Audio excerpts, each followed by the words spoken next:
예를 들어서 영업이익의 한 배수 한 25배 정도만 붙여준다고 그래도 80조, 90조 정도 돼야 돼요, 시가총액이. 지금 근데 22조, 그때까지로 따진다 그러면 최소 몇 배는 더 성장할 수 있는, 이게 에코프로비엠 주가가 올 들어서 많이 오른 건 사실이고요. 근데 이게 2030년 가치까지 반영했다는 이야기는 도대체 그런 해괴망측한 계산법은 어디서 나오는 겁니까 도대체?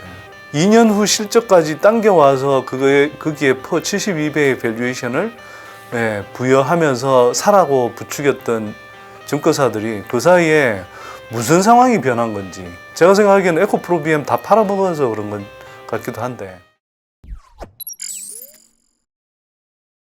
안녕하세요. 선대인경제연구소 선대인 소장입니다. 저희 연구소는 재벌과 정부 정치권의 이해관계에 물들지 않은 정직한 정보, 또 많은 분들에게 유익한 정보를 전달하는 것을 목표로 하고 있는 연구소입니다. 저는 거기서 소장을 맡고 있고요. 저희 연구소가 2019년 정도부터 해서 2차전지 섹터에 관해서 좋은 기업들 많이 소개했는데, 그래서 좀 최근에 저를 부르는 데가 많네요. 오늘도 그래서 나왔습니다. 반갑습니다.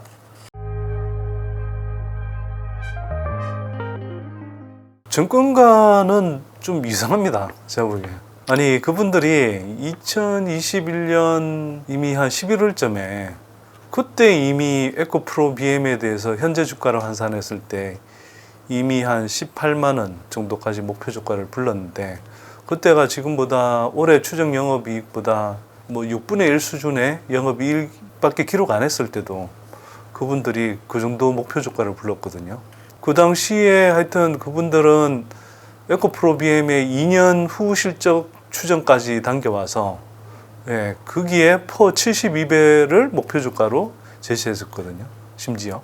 그런데 에코프로비엠 지금 주가가 기본적으로 그분들 좀 과소 추정을 한다고 저는 생각하지만, 그 과소 추정한 퍼로 보더라도 대략 한 35배 수준인데, 지금 고평가다. 그것도 2년 후 실적도 아니고 올해 추정 실적 기준으로. 그게 고평가다라고 그러면 도대체 뭐가 맞는 겁니까?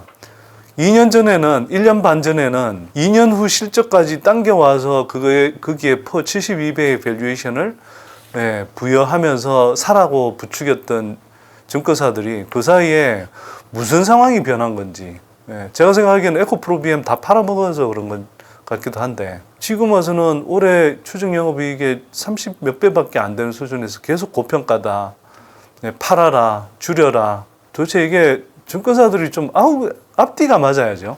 그래서 이게 에코프로비엠 주가가 올 들어서 많이 오른 건 사실이고요. 근데 이게 2030년 가치까지 반영했다는 이야기는 도대체 어떤 근거로 나오는 이야기인지 제가 잘 이해가 안 되는데, 에코프로비엠의 2027년 그 예상 캐파가 71만 톤입니다. 71만 톤이면 양국재 지금 만 톤당 6천억 잡아도 42조 원 매출이 나오고, 7천억으로 잡으면 49조 원 매출이 나와요.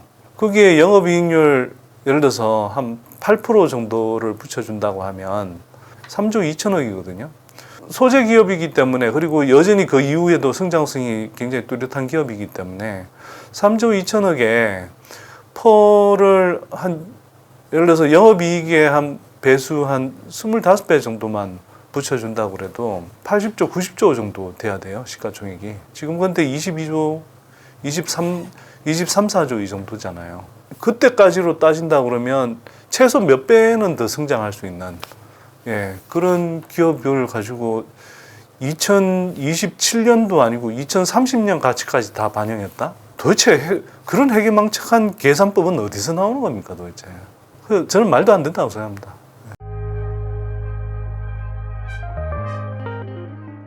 기본적으로는 이런 기업들에 대해서 매도 리포트를 거의 내는 경우가 없죠. 그러니까 굉장히 희한한 현상인 겁니다. 그러니까 1년 반 전만 하더라도 아까 말씀드렸잖아요. 에코프로비엠이라는 회사가 영업이익 기준으로 뭐 한 1,100억 원대 정도의 실적을 기록하지 못할 때, 그때도 이미 그 해 실적도 아니고 2년치 실적을 미리 당겨와서 거기에 72배까지 부여하면서 목표 주가를 불렀던 예, 증권사들이 지금은 왜 갑자기 이렇게 훨씬 싼 밸류에이션에서 왜 매도 리포트를 내놓느냐 하는 거죠. 그거는 무슨 이 사람들이 어떤 논리적인 일관성이 있다는 게 아니라 뭔가 이해관계 때문에 의도적으로 지금 매도 리포트를 내고 있다라는 의심을 충분히 사기에 살만한 상황인 거죠. 거기다가 그게 지금 이 순간에도 굉장히 황당한 일들이 벌어지고 있는데 자기네들이 예를 들어서 소개하는 종목, 예를 들면 첨보라든지 SKIET 같은 회사들 다 적자 상태거든요. 그런 회사들 같은 경우는 적자가 나오고 실적이 자기네들이 추정한 것보다 계속 망가져서 나오는데도 그런 회사들은 또 계속 바이를 외쳐요. 그리고 목표 주가를 계속 상향한다든지, 목표 주가를 하도 실적이 안 나오니까 목표 주가를 상향하지는 않더라도 그러면서도 계속 바이를 외치는 거거든요. 근데 도대체 이렇게 지난해 3배 성장했고 3배 성장하는 동안 주가 하나도 안 움직였고 올 들어서 한 2배 조금 넘게 올라 있는 상황인 에코프로 BM에 대해서는 왜 못 잡아먹어서 안달인지 그 이해가 안 되는 거죠, 이게. 지금도 예를 들어서 그 증권가의 애널들 중에 많이 밀고 있는 같은 양극재 업체 중에서도 포스코 퓨처엠 이 회사는 사실은 2027년 양극재 캐파로 따졌을 때 에코프로 BM에 비해서 대략 한 70% 정도의 밸류를 받으면 적정한 회사예요. 그런데 이 회사가 지금 에코프로 BM보다 시가총액이 더 높잖아요. 그런데도 이 회사에 대해서는 지금도 2년 후 실적을 끌어와서 거기에 다시 70배 이상을 불러가면서 목표 주가를 상향하는 리포트를 쓴단 말이에요.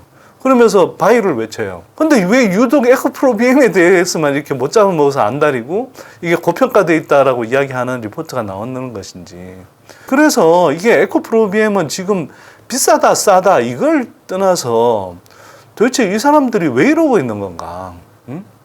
도대체 지금까지 매도 리포트 거의 낸 적이 없는 회사 사람들이 이게 그리고 실적이 망가진 회사도 아니고 실적이 계속 지난해 3배 증가했고 올해도 거의 더블 이상 증가할 것, 더블 정도 늘어날 것으로 예상이 되는 이런 기업들에 대해서 주가가 올랐다고 매도 리포트를 내고 자기네들 추정한 대로 실적이 전혀 나오지도 않고 계속 실적은 망가지면서 그런 회사들은 계속 목표 주가를 높여가고 에코프로 BM보다 더 높은 밸류에이션을 부여해가면서 그럼 바이를 외치고 도대체 이게 말이 되는 거냐 하는 거죠.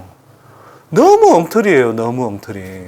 근데 이런 엉터리 리포트를 보고 겁먹은 일반 투자자들이 주식을 던지고 또 그러면서 그게 주가 조정에 빌미로 작용하고 하는 거 아닙니까? 또 그걸 그런 리포트들을 계기로 해서 공매도 세력들이 더 공매도를 치고 있고 최근 며칠 동안 에코프로 BM에 대한 공매도 비중이 얼마나 늘어난지 한번 확인해 보시면 아실 수 있습니다. 이게 결국은 이런 식으로 되는 걸 보면 결국은 이 증권사 리포트들이 그 공매도 세력들을 도와주기 위해서 이런 의도적으로 굉장히 그 에코프로 BM을 깔아뭉개는 특정 종목을 깔아뭉개는 리포트를 의도적으로 내고 있는 것 아닌가 하는 의구심을 가질 수밖에 없죠.